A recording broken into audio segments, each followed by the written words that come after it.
I'm Matt White with Coffee or Die. We're out here in North Carolina, just outside of Fort Bragg, for the last exercise of Special Forces training, Robin Sage.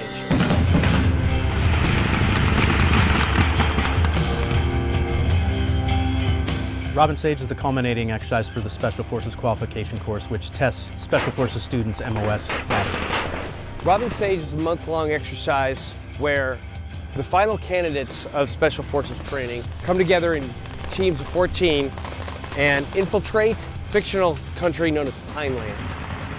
The UPA, which is the United Province of Atlantica, have invaded the northern Pineland province, so our students are developing a plan to infiltrate to link up with resistance forces to help fight the UPA and drive them out.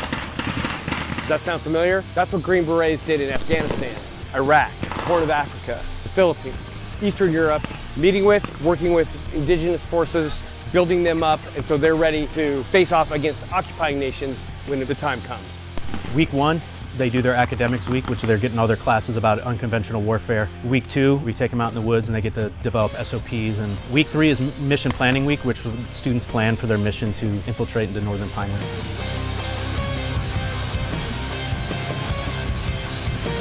Then we train them in their skills, we train them in survival, evasion, resistance, and escape. We train them on small unit tactics, and then we bring them into this ambiguous environment of Robin Sage, and they have to bring it all together and demonstrate they can work as a team and navigate the challenges that are here, because they're going to see something very similar when they get into combat or deployed.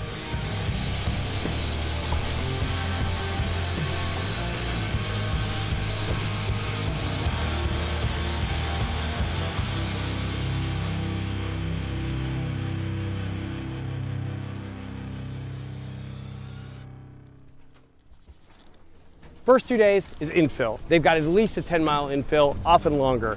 The typical student carries 120 pounds of equipment on infill, and that's not including their fighting load carrier and their weapon systems. Batteries, extra radios, medical equipment, ammunition, food, water, money. They're gonna climb on this helicopter to go about 45 miles south, hit the ground, and go about 10 miles overland, and then they're off and into the exercise.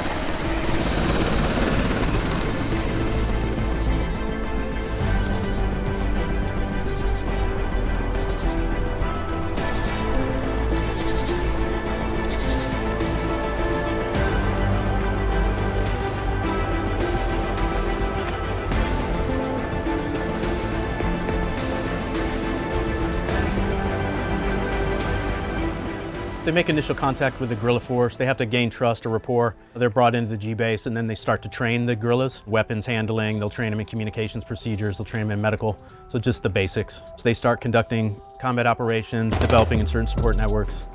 In Robin Sage, things don't happen immediately. It's an immersive environment, and nothing's easy. So they pick up intelligence that we've given to them on the battlefield, and then they'll start to plan this typically 72 hours prior.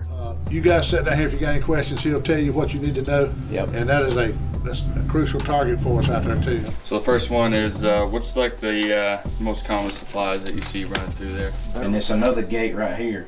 Yeah, and those road engines are usually right in here. Right in here. Yeah, appreciate it. Good luck. Nice meeting you. Yep. Good meeting you. Yep. Y'all stay safe. Be careful. We're in Montgomery County, North Carolina, one of 21 counties across North Carolina that Robin Sage sprawls. This is tobacco country. We're headed towards a location which the rest of the year is a chicken hatchery, but during Robin Sage it turns into a supply point for UPA forces.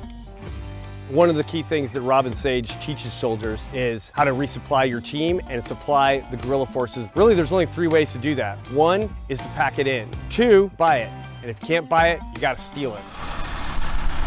Team 9114, they've got some intel that about an hour from now is going to be a supply drop-off. Right now, a recon element out in the wood line is observing this location.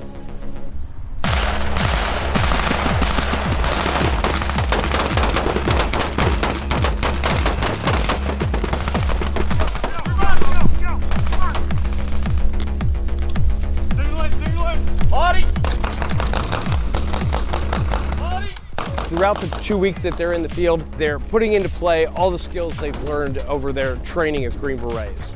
At the end of the day, everyone needs to be able to shoot, move, communicate, and survive. I mean, we do that with the best of them, but we also do it with our partners. That's the key that I see with the Green Berets, is that we're putting them in these austere environments and expecting them to do a lot and be self-sufficient. We train that here in the qualification course.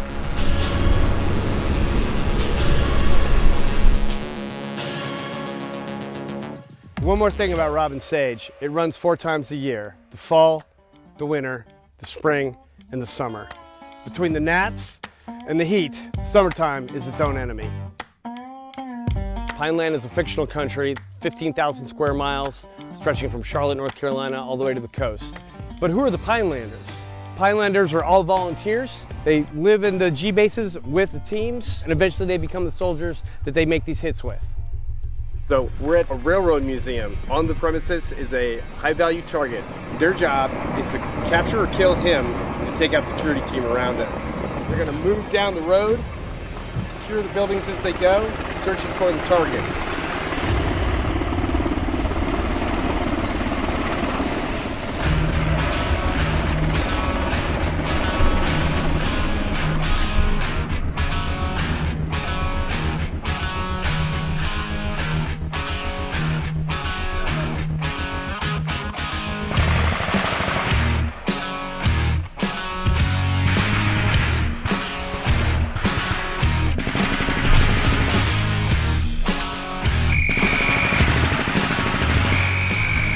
Students who've come through the course later on, they're on their first deployment with the team, and they come back and they say, wow, like what we learned in Robin Sage, that's a real thing.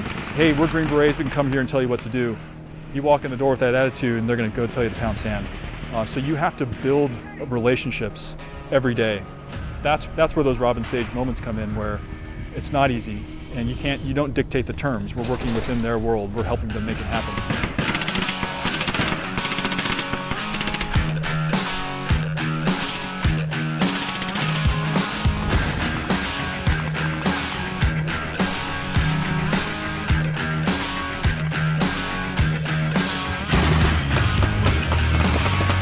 My first Robin Sage moment was in Iraq in 2007 when I got to first work with a partner force, and it really hit home, like just all the lessons I learned in Robin Sage and how to work by, with, and through and enable a partner force to be successful.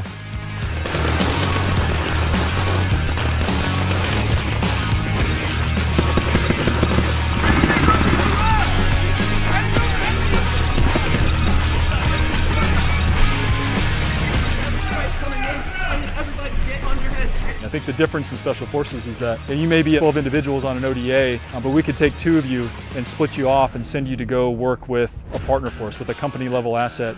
That's based on the training, it's based on our selection, that we can trust those individuals and put them in those situations.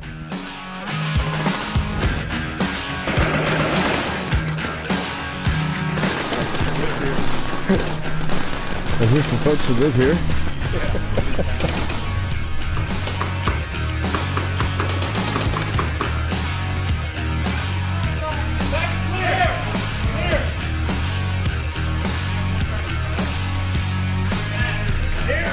Role players that we have, they create this environment where the guerrillas want you, but they're also very proud and relatively self-sufficient. They kind of want your things, but you demonstrate your value and the skills that you've learned through the qualification course, that you provide much more than just bullets and weapons, things like that. We're connected with about 300 to 400 families across Robin Sage and over 1,000 role players, most of those volunteers. And all this is conducted on private property that's graciously lent to us through civilian landowners. Bottom line, we can't do it without the goodwill and the patriotism of the people in North Carolina and the Pinelanders. Hey, we gotta fucking move, let's go!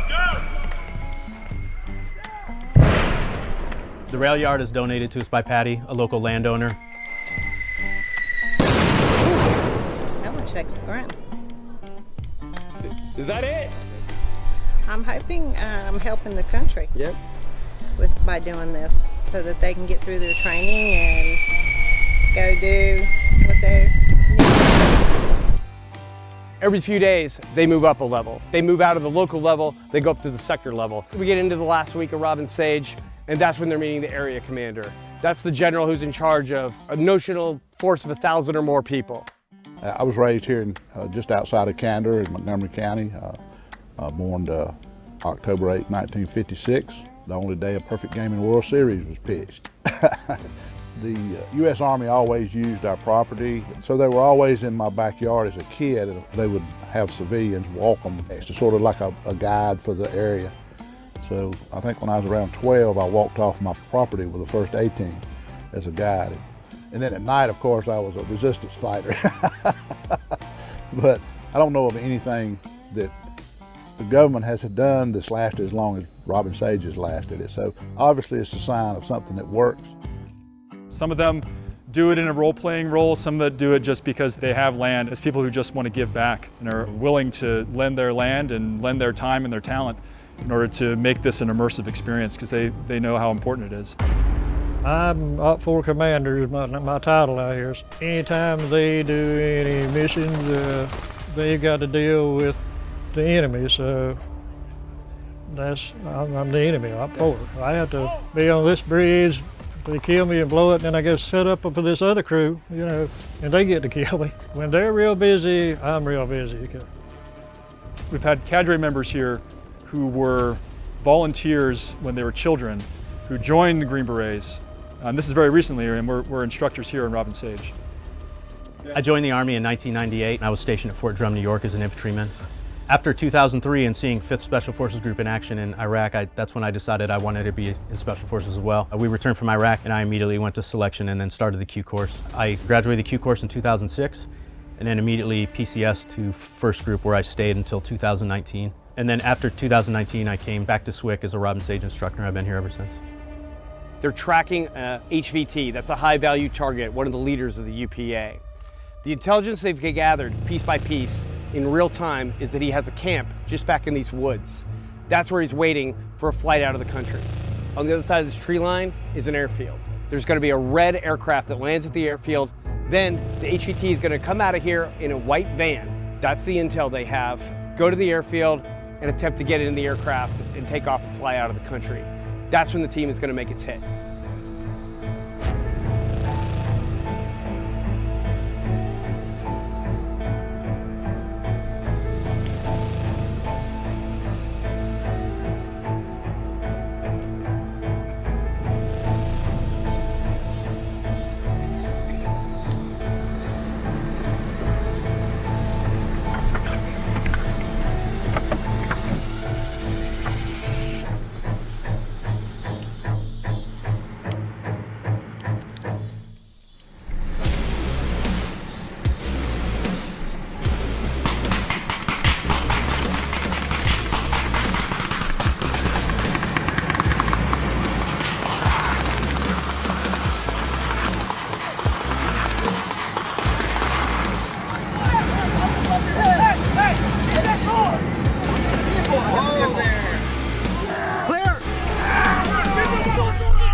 Out of the 240 students that start Robin Sage, typically about 200 will graduate. Hurry up, guys, hurry up.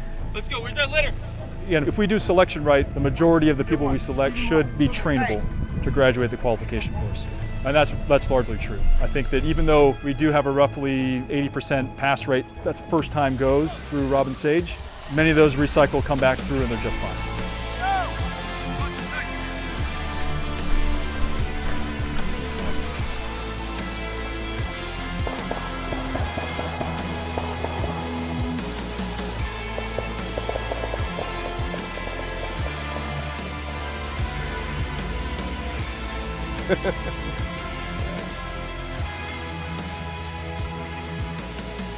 That's Team 9114. They just got back from the last meeting of Robin Sage.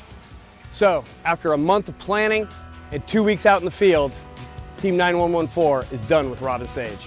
The war will end and hostilities will cease, and they'll start what we call transition phase. They'll go to a transition meeting with a lot of local governments that's been hiding out or been in exile, and they'll start to rebuild the country. They'll go back to Camp McCall, they'll out-process, and then they go back to Fort Bragg, and in 2 weeks they'll go through their regimental first formation and the donning of the Green Beret. It is a critical component.